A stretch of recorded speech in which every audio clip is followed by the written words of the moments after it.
A gente já volta a falar sobre a safra recorde de grãos. Agora é momento jurídico com o doutor Eduardo Berbiger. Sempre seja bem-vindo, doutor. Um prazer recebê-lo. Olá, Joyce, o prazer é meu. Depois de muitas polêmicas, críticas, né, doutor, reação negativa do mercado e também do Congresso, Fernando Haddad se reuniu com parlamentares neste domingo para discutir novas alternativas ao aumento do IOF, que é o Imposto sobre Operações Financeiras, na busca do equilíbrio das contas fiscais. Tira de um lado, acrescenta de outro, né, doutor? Até chegaram a comentar o corte de super salários, mas mexer no bolso deles ninguém mexe, né? É como aquela velha expressão, né? Isso é para inglês ver, né? Não vão mexer nos super salários. Inclusive divulgaram estatísticas ali desatualizadas, falaram que os super salários acima do teto, né, custaram 12,7 bilhões em 2024. É bem mais, né? Nós, inclusive, divulgamos uma pesquisa aqui no final do ano passado, você deve estar lembrada, passa de 25 bilhões, né? É um absurdo. Não há vontade política para mexer no teto. Nós divulgamos semana passada o Senado concedendo 73 bilhões de aumento. A farra não deve acabar, né? Então, o Haddad fala isso em virtude da péssima repercussão na opinião pública do aumento do IOF, né? A popularidade do Lula em queda livre. Foi divulgada uma pesquisa da Quest, né?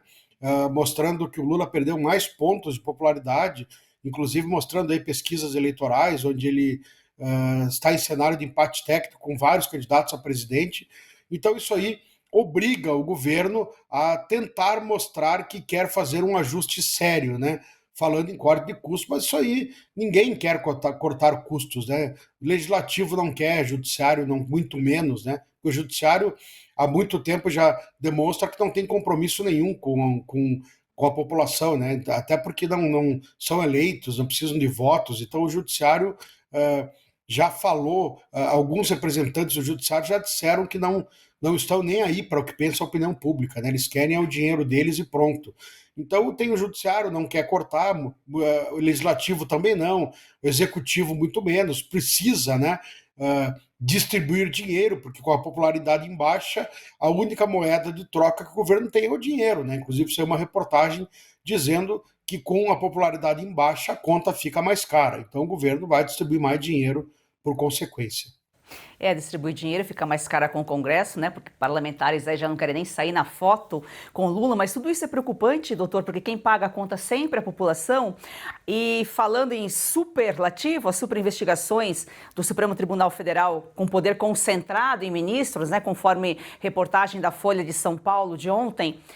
Aí entra inquérito das fake news, tentativa de golpe, mesmo a própria popularidade do Lula em baixo, mas a gente vê uma movimentação já articulando para caçar Eduardo Bolsonaro, que aparece como candidato viável. Então, com Lula sem popularidade ou não, fica tudo complicado, né, doutor? Porque se o poder está com os ministros.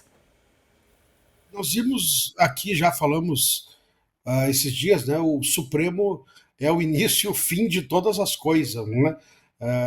Esses tempos até o Luiz Fux fez um discurso que em tom de crítica, não deu para entender muito, mas parecendo uma crítica, ele dizendo que os ministros supremos do Supremo não foram eleitos, então não devem satisfação à população e por isso não podem tomar certas decisões. Enfim, é um discurso confuso, mas parecia uma crítica. Mas o que acontece hoje é que o Supremo é o início e o fim de todas as coisas, porque quer, né? Então o Supremo, ele investiga, ele processa, ele julga, ele denuncia, o que não pode acontecer. Inclusive, eu já comentei aqui, esses dias eu passando por uma fazenda, eu vi uma placa muito interessante, quer dizer, não invada, se invadir somos que nem o Supremo.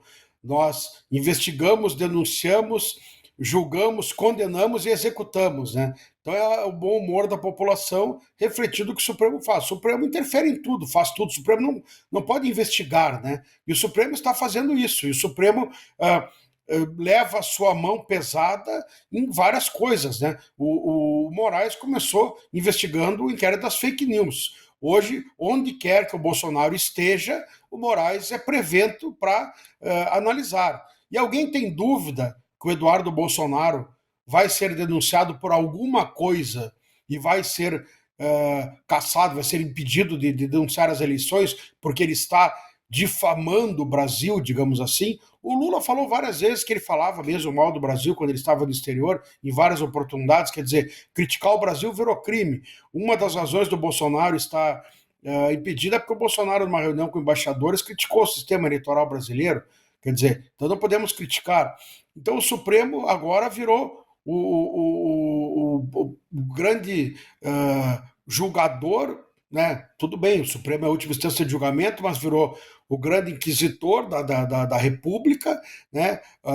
O grande denunciador, o grande investigador. Quer dizer, o Supremo está em todas. Então, o Supremo legisla, o Supremo denuncia, o Supremo investiga, o Supremo julga, mesmo quando não é da sua competência.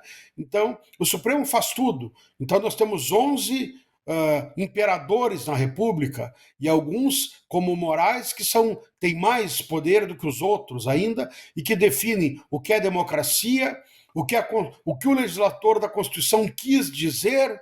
Eles estavam lá em 1988, quando o Bernardo Cabral, relator, estava pensando, quando Ulisses Guimarães reuniu a Constituinte. Não, isso aqui não vale, porque o legislador não quis dizer isso. Então, eles sabem o que o legislador quis dizer, como se aplica, eles definem quais dispositivos valem e não valem, eles legislam. Quer dizer, isso é péssimo, né? Isso é perigosíssimo. E eu vejo pessoas exultantes com isso. E eu já falei, nós assumimos o compromisso aqui de criticar, sendo governo de direita ou esquerda. O Supremo não pode agir assim, seja para defender o Lula, seja para defender o Bolsonaro. Isso abre precedentes perigosíssimos. Eu não sei por que alguns jornalistas e representantes da mídia estão tão felizes com essas posições do Supremo, porque isso cria precedentes para, em outros cenários, também agir dessa forma contra outras pessoas. Então isso é péssimo em qualquer cenário, em qualquer governo. Cada um tem que cumprir o seu papel, legislativo, executivo, judiciário, cada um no seu papel, e os poderes têm que ser harmônicos entre si. O que o Supremo está fazendo foge de todo o bom senso e de todas as regras e as normas, né, legais, constitucionais, enfim. E com todo esse poder, o pior é que o STF está até decidindo eleição, né, doutor? Isso é preocupante. E essa semana, inclusive, começaram os interrogatórios aí de Jair Bolsonaro e aliados. Tudo leva a crer que vai ser um circo, né? Liberaram aí os áudios daquela reprimenda que o Aldo Rebelo sofreu, né? Por favor, né? Pessoas já experientes, né? Ex-ministros, deputados, pessoas com uma folha de serviços prestadas à nação, serem tratados como moleques, né? O senhor se comporte, senão o senhor vai ser preso. Que é isso, né? Pensa que está falando com quem? Parece que está interrogando um moleque de 12 anos, né? Quer dizer, o Moraes perdeu realmente a noção do bom senso, a noção de como tratar uma autoridade. Quer dizer, a única autoridade do Brasil é ele. E o Supremo, todo mundo tem que chegar lá, tem que baixar a cabeça, sim senhor, não senhor. Se disser senhor, é outra reprimenda, né? É Vossa Excelência, enfim. Vai ser outro circo, né? É lamentável, é triste ter que ver isso acontecer, é mais uma página lamentável da democracia, não tão democracia assim brasileira, né? Da vida jurídica e política brasileira, tem que ouvir esses interrogatórios. Tenho certeza que vamos ter aí muitas situações lamentáveis aí. Eles vão fazer o Mauro Cid disser o que eles querem dizer, o que eles querem ouvir, e as testemunhas, né? E os ouvidos lá vão ter que confirmar isso. Enfim, simplesmente é isso que vai acontecer. Doutor, e um país todo fica comprometido, né? Olha só o reflexo aí do governo petista. Das 27 federações do Brasil, 12 estados têm mais beneficiários do Bolsa Família do que carteira assinada, de acordo com o levantamento da Folha de São Paulo.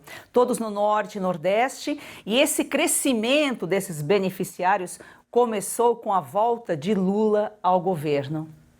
O país não frente desse jeito. É o assistencialismo, né? É distribuir dinheiro sem uma porta de saída, né? É sustentar, é dar esmola para a população para não precisar se preocupar com o emprego. E eu acho isso estranho porque o governo defende que nós vivemos praticamente o pleno emprego, né? Porque 6% de desemprego, estamos próximos. Se chegarmos ali a 3, 3,5%, é praticamente o pleno emprego, né?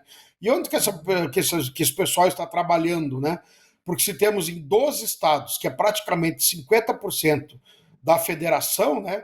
Somos 27, se chegássemos a 13,5%, éramos 50% dos estados com mais pessoas recebendo Bolsa Família do que carteira assinada. Para vocês verem o número de fraudes que deve ter nessa questão do Bolsa Família, né? Porque volta e meia eles pegam gente com filhos de políticos, parentes de políticos, recebendo Bolsa Família. Então, além do número de fraudes, é o assistencialismo, né? É o governo fidelizando, digamos assim, eleitores através do Bolsa Família. É outra vergonha, né?